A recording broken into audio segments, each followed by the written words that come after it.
Hello, Bookworms of Concord. I'm Hallowed Autistic, an autistic pastor at the Lutheran Church Missouri Synod, and I just finished reading Oliver Twist by Charles Dickens. And I have a lot I want to say about this, so I'm just going to get right into it. So if you're not familiar with Oliver Twist, this is actually a story that I've really I had a heart for a long time because I remember when I was in middle school, I believe it was the 7th grade, in drama class, I was in the play Oliver Twist, and I played the role of Mr. Brownlow, who is a very important character in the book. But I also remember, I believe it's produced by Disney, the Oliver and Company. That movie, that was one of my favorite movies for a long time when I was a kid. And I'm not sure if the next movie is actually based or officially based on Oliver Twist, but I think it is. If it's not, but August Rush, I think, is also inspired by Oliver Twist. But anyway, if you don't know what the book is about, it's about Oliver is an orphan. His mother dies in childbirth, and his father is unknown. So he finds himself in a workhouse, which, according to the Poor Law Amendment of 1834 in the United Kingdom, decreed that all unemployed and destitute people seeking assistance must do so within a workhouse. And workhouses were immense prison-like structures where living conditions were intentionally harsh in order to dissuade all except the most desperate from seeking relief. Families were separated, and inmates were required to wear identical uniforms, to sleep in cramped dormitories, and to perform 10 hours of hard labor every day, and the mortality rates were high. So for the first, I believe, 10 years, if I calculated it correctly as I was reading it, the first 10 years of Oliver's life, he lives in the dark, cruel confines of a workhouse until he escapes and lives on the streets of London, where he is unwillingly recruited into a gang of street urchins. And this is where he encounters the well-known characters of the detestable Fagin, the beautiful and tragic Nancy, the cunning, artful Dodger, and one of the classic villains of all time, Bill Sikes. So Oliver Twist, the book, it's a really sad tale, but also one of redemption. One of the leitmotifs is Oliver's depression and severe loneliness. And no wonder, because for his entire youth, Oliver suffers the cruelty, mistreatment, and abuse of his peers and elders simply because of his status as an orphan, until, by providence, he finds himself treated compassionately by strangers. And this is where the hope for redemption comes in, which cannot be better described than on the final page, and I do not believe this is a spoiler. How the two orphans, tried by adversity, remembered its lessons in mercy to others and mutual love and fervent thanks to him being God, who had protected and preserved them. Now, there are many things to glean from this book, but I believe the most important is the so-called golden rule of loving your neighbor, which Jesus says is the summary of the law.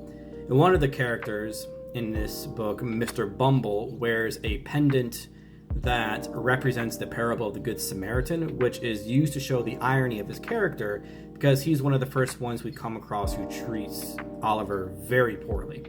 And throughout the book, both Oliver and another character who becomes quite important in the tale, they both possess the quality of character where they treat others with mercy and love despite their own adversities, hence the quote I just read.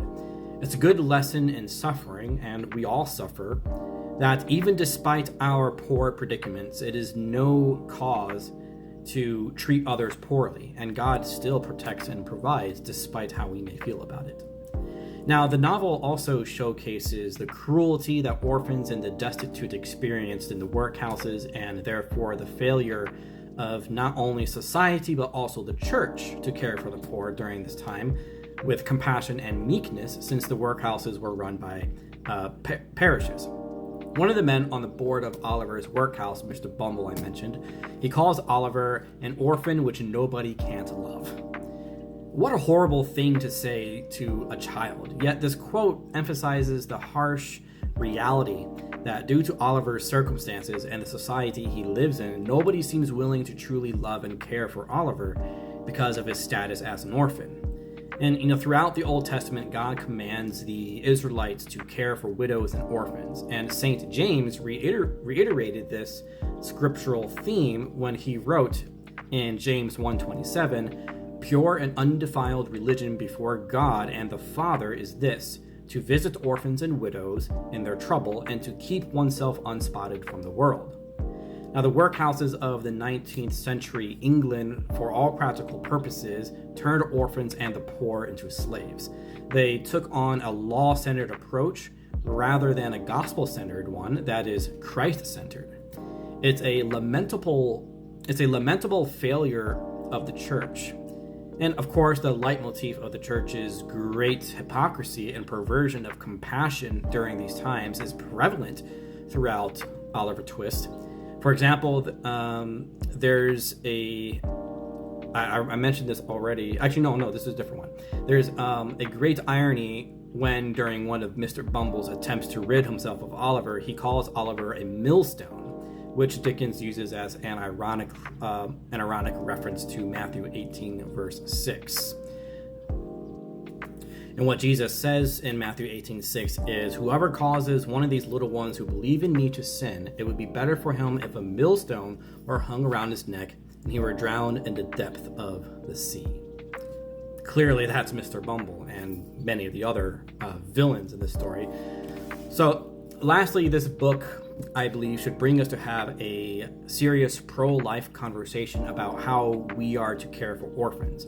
It's not enough to just ban abortion. We also need to develop a system that cares for orphans and young mothers who decide to keep their children but are destitute. They need healthcare, education, exercise, and I would even argue religion. And in a perfect world, I would like orphanages to be run by the church, but the church has already and regrettably demonstrated her ineptitude in doing so. Now, I don't know what such a system should look like for orphans. That's beyond me, and I'm not sure the government should run it either, because they tend to muck things up worse than the church. Nonetheless, it's an issue we need to talk about and resolve. And I may be biased here, but I honestly think the Lutheran Church would do great in running orphanages, because the various institutions we have that care for the elderly are quite exceptional. The issue is, of course, money and staff, especially in a post-Constantinian society that seeks to depose the church from societal influence. So that's Oliver Twist. Those are my thoughts on the book. Let me know if you've read the book and if you enjoyed it. But in the meantime, God bless your reading. Okay, bye.